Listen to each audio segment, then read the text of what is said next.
Welcome everyone back to weekly weather updates, and in today's video we're going to have the latest from the live radar, run for the latest UKV, have a look at the precipitation and the temperature over the next 5 days. It does remain fairly chilly over the next few days with overnight frost, generally quite cold days as we still see a bit of cold air lingering to our north and our northeast, getting dragged in for a time as this low does clear. Later on in the week, though, it will turn more westerly with a stronger west to southwesterly flow, which does mean more precipitation, stronger winds, but also milder temperatures. And it does look like this unsettled or perhaps even stormy pattern is going to dominate late November into early December. Now, of course, we have been talking about this sort of colder potential a lot in the past week or two, as if you've got a sudden stratospheric warming taking place and other long-term climate drivers that are potentially pushing towards colder risks as we head into the early portion of the winter. And they've been kind of at odds at the moment with this westerly wind that looks like it's going to dominate early portion of December with these longer term drivers. And what we've got today is a bit of a conflict between some of the runs. As we've got the GFS that actually produces a very cold easterly wind as a result of a big Scandinavian high. Other runs show a very strong stratospheric polar vortex across Greenland, westerly wind, stormy, unsettled pattern.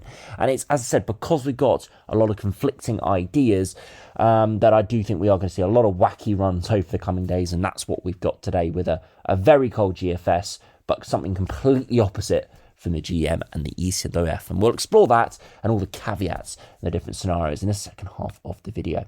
So do remember, if you enjoy my videos, make sure you like and subscribe. Now, if you start on the live radar, you can see a westerly flow is pushing in at the moment, but we have got some colder air getting drawn back in from the northeast. The main sort of area of precipitation cleared through this morning. It looked really heavy as it did, but it was fairly sort of slim, and it did move through relatively quickly. And we've been left this afternoon with lots of showers streaming in from the west. Some areas are still dry, especially further southwards, and here it's a little bit chilly, but temperatures around the high single digits today. Still cold in the north, and that will get dragged more widespread over the next few days. Now, if you look at the latest UKV, you can see that rain clearing through this morning, and then lots of showers through this afternoon. And once those showers clear overnight and the centre of that low clears out to our east, we do see north to northeasterly winds getting dragged in, and they are cold. Potentially overnight frosts over sort of Monday, Tuesday, Wednesday, and still maybe even a few wintry showers, but not looking at anything too overwhelming. You can see later on Wednesday into Thursday, it's a cold start, but rain does move in, and this is the start of a very westerly based end to November with lots of rain and stronger winds. You can see if we put on the wind gusts, we start to see some pretty gusty winds arriving in the north, potentially for some yellow warnings, maybe even some bigger storm systems moving in. It's a little bit too far away to pinpoint that at this stage, but those are definitely cropping up on some of the runs, and we've got to keep a close eye on it. As I said, though, over the coming days, it is still fairly chilly, and you can see this afternoon temperatures not getting much above kind of 3 to 7, maybe 8 degrees, even a 9 maybe in the far southeast, but still feeling really quite cold. And this is because we've still got cold air trapped to the surface, and once this low clears, we start to drag in some colder air through this evening. You can see into Monday morning, it's a chilly start, but most places temperatures stay above freezing. But by the afternoon, the temperatures don't rise much, only 5 to 7 degrees into the afternoon. And you can see as we head into Tuesday, more of a widespread frost in the north and the west, colder further eastwards, but probably again hovering slightly above freezing. The afternoon, once again, only kind of 4 to 7 degrees, feeling really chilly, and some areas in the north not getting much above freezing. Into Wednesday morning, it's a much more widespread frost for many central inland areas, but that does quickly get swept to the east by the milder air coming in from the west. It's still a cold day, but the upper air temperatures do rise rapidly through Wednesday evening, and by Thursday afternoon, we're all into the double digits, around 10 to 12 degrees, maybe a 13 or 14 degrees, so turning much, much milder there as a result of that westerly wind pushing in. Now, as we'll see from the GFS, we'll see the wacky chart that we have got today. I will stress it is a plausible scenario, but it's not a favoured scenario at this stage. As I said, the longer term prospects are definitely for blocking patterns and definitely for potential into December. But I will only kind of say it's got a good chance until we start to see it really cropping up within our daily charts. Because there is one thing looking at longer term drivers and the weekly anomalies that we look at from the eastern UF for like 3-4 weeks time, there's a difference between that and what actually appears within the kind of 2-week time frame within these models. Once we start to see some proper support, then we'll start to say potentially it is a more of a valid outcome. At this stage, it has got support from those longer term drivers, but we're not seeing much of it in the short to medium range charts. And that's why I will caveat this chart, even though it doesn't look like optimum cold pattern, it is not the most favoured sort of chart at this stage. You can see the westerly winds do really ramp up during this week, and it looks really unsettled late November into early December. You see the stratospheric polar vortex moves towards Greenland and northern Canada. And as we saw yesterday, and spoke about a lot yesterday, we're going to see a big cold plunge into North America. It's going to really quicken up the jet stream coming out of the United States, and that is going to reflect in a very unsettled, if not stormy pattern into early December. You can see all of this cold air coming out of North America, combining with these milder patterns across the North Atlantic. As ever, look at that temperature gradient. And what that causes a big spin up of these lows, and it looks really unsettled there for early December as these do push in. Equally, we do have a fairly strong signal for pressure rising across Europe and Northern Europe. And we've got these two conflicting signals which do really take off here from the latest GFS. The Eastern Rift does actually show a similar pattern, but has vastly different outcomes, as we'll see in a few moments' time. Instead, the GFS holds off the Atlantic onslaught. The ridge heads straight towards Scandinavia, and we actually see bitterly cold easterly winds arriving. The stratospheric polar vortex is still extremely strong across northern Canada and the North Atlantic, but the high towards Scandinavia is just about in the right position to drag in some very cold air, even the -10 isotherm moving in. It is a cold pool that is quite small, but intense nonetheless. And if we do zoom in, you'll be able to see it would be really quite cold in the south. Temperatures really struggling to get much above freezing eventually as we head into kind of the middle portion of December. A really cold pattern. See, the potential equivalent temperature is exceptionally cold. If we do zoom out, the temperature deviation is, look at that, 10 to even 12 degrees below average in the far south. So it is a very cold pattern. How widespread it would be and how long it would last, we'll have to wait and see. But what we're looking here is kind of the overall setup. But it is a very cold pattern, but it is at odds with this big westerly momentum that we can see out in the Atlantic. And you can see the block pushes the jet stream northwards. That is a very strong jet stream to get shoved northwards by a Scandinavian high, and that's why I am very sceptical. We can see these patterns in the longer range, and as soon as it gets to the shorter range, the ridge is nowhere near as strong as the models initially make it out to be, and it's a much more flatter pattern.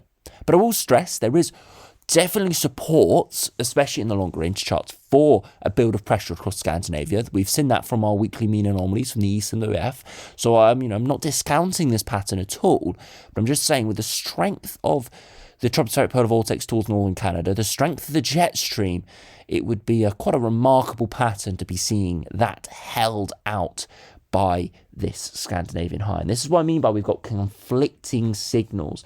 The pattern across North America and northern Canada, definitely conducive for a more active Atlantic pattern, but the blocking signal towards the sort of Scandinavian side of the pole would be supportive of cold, blocked patterns. And really, it's all about what wins out, what builds in, and how strong each pattern is. And that's where we've got uncertainty at this stage. Of course, we have got the sudden stratospheric warming taking place, and I have seen some, people talking about that it's a reflection event, i.e. the warming does penetrate into the stratosphere but quickly reflects back down into the troposphere, and that can cause a big acceleration in the polar vortex and the jet stream, and that's perhaps what we're seeing here across northern Canada. But equally, we have got a blocking pattern that tries to set up as a result of the big warming across Scandinavia, and all of that comes at odds across the North Atlantic, and that's exactly what the GFS shows here. But the block wins. Other runs, though, as we'll see now, the block doesn't win. You can see the westerly momentum continues. from the GM and looks very unsettled later on. And out towards day 10, it looks completely westerly dominated. Now, of course, this is day 10 and the GFS was showing those blocking patterns around day 12, day 14. So it is a different time frame, but you can see the really strong consolidated tropospheric polar vortex towards Greenland and northern Canada. And it shows an Atlantic onslaught. Exceptionally unsettled conditions.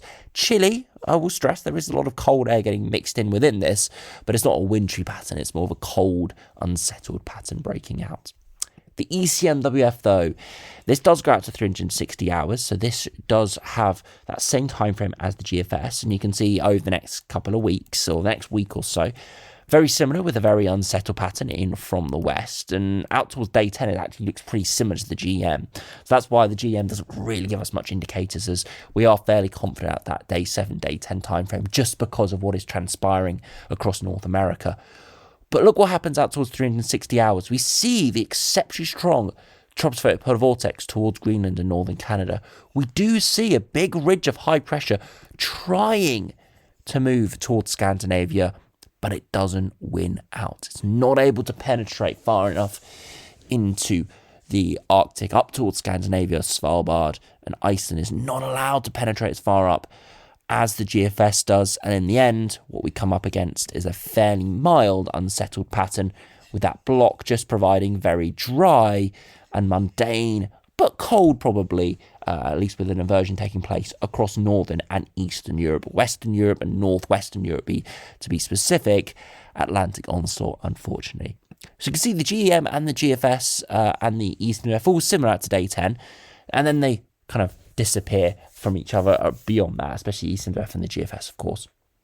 They are similar, though, with their overall regimes, as the GFS has that Scandinavian high winning out, whereas the Eastern UF does not. And that is what going to be the big deciding factor over the next week or two.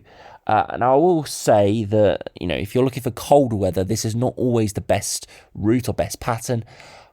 Historically, I must stress that the Scandinavian high, if it's coming up against a big Atlantic regime, doesn't normally win out. We've seen a few kind of failed cold events where this pattern actually from the GFS does start to appear within the day 7 time frame, and it still gets flattened by the Atlantic. So I will stress that I don't have too much confidence in that, but it is a plausible outcome, and we'll have to see more runs over the coming days before we draw conclusions. It is, of course, day 10 to day 15 time frame, so we've got very little certainty in it at all.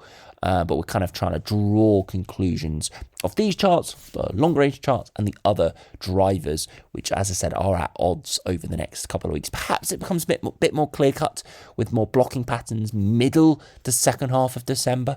But early portion, it looks like we're going to come up against a big fight between the Atlantic regime, looks like it's going to be strong over the next couple of weeks, and then those blocking patterns that really start to take off in their risk into early to middle of December. Now, if you look at the ensembles, they are fairly mundane over the next couple of weeks, but then we do see a bit of conflict longer range. Chilly over the next few days, then it turns to average and kind of a hovering around average or above average, late November, early December, with a bit of a zonal flow, as expected, with strong low pressure coming in off the Atlantic. As we head further into December, though, most are hovering around average, a few well above average. Interestingly, there's a few that are well below average, like the operational run. If we just go to the 850 HPA view, you can see there's perhaps, 6 there that go down towards the -5 level or lower. Now, that's not many, but considering we've only got 30 ensembles here, there's still, 15 to 20% that are going very cold there. It is an increase on the last few days, and it's interesting nonetheless to see that risk there. And it includes the operational GFS, of course, which we saw was very cold. So definitely a few of the ensemble members are going for that colder regime. But then if we go to what's above average, so above kind of 1 degree there, or freezing there or thereabouts, there's more around 10 or 12. So it's still the favoured scenario, more Atlantic regime. As ever, it's the zonal pattern, so it's kind of the default. But there are a few, like the operational run, that are starting to crop up colder risk. And if we do compare to the ECMWF, you can see it's definitely on board with that mild pattern over the next sort of couple of weeks. And there are a few that go cold, but probably not as many as the GFS. So we continue to see these hints of Scandinavian high, higher pressure building to our north and our northeast. But I must stress the next week or two looks like it will be dominated by that Atlantic flow. And whether that blocking pattern can break out of that as we head around the kind of 5th to 10th of December, we will have to wait and see. At the moment, of course, the GFS is showing what could occur, but I will stress, unless we see some other runs and some other moving parts toward that blocking pattern, I will probably stay on the side of a more Atlantic regime. Just looking at all those blues across northern Canada, Greenland, and exiting the United States, just going off sort of historically what normally occurs in that sort of pattern, very rarely does blocking sort of beat that. Very rarely does it hold off that sort of Atlantic regime. So yes, it is plausible, but at this stage I will probably stay more on the side of a more of an Atlantic flow in the next couple of weeks and say there is a chance of something much colder, with that increasing as we head further into December. But at this stage, not going to really put a time frame on it or say that GFS is going to be valid or is going to come off. As I said, just historically, I don't see it unfortunately. As I said, it is a plausible pattern. We'll have to wait and see in the next couple of days. Who knows? Maybe the run's completely reversed towards that easterly flow pattern with Scandinavian high. There is some support for it, especially in the long range charts. But we'll have to wait and see. It's going to be a very confusing picture. As I said a couple of days ago and over the past couple of weeks, I'm expecting to see a lot of wacky charts, just like that GFS today, over the next couple of weeks. And again, we'll continue to bring those to you and try and summarise what the most likely scenario is. As I said, I'll stress that it is a westerly flow for the next week to 10 days, bit more mixed out towards 15 days. Beyond that, around mid-December to later portion of December, very low confidence, but I would probably side more from a blocking pattern. Doesn't necessarily mean it's going to be very cold, but a more of a blocked regime than an Atlantic onslaught. So anyway, thanks for watching.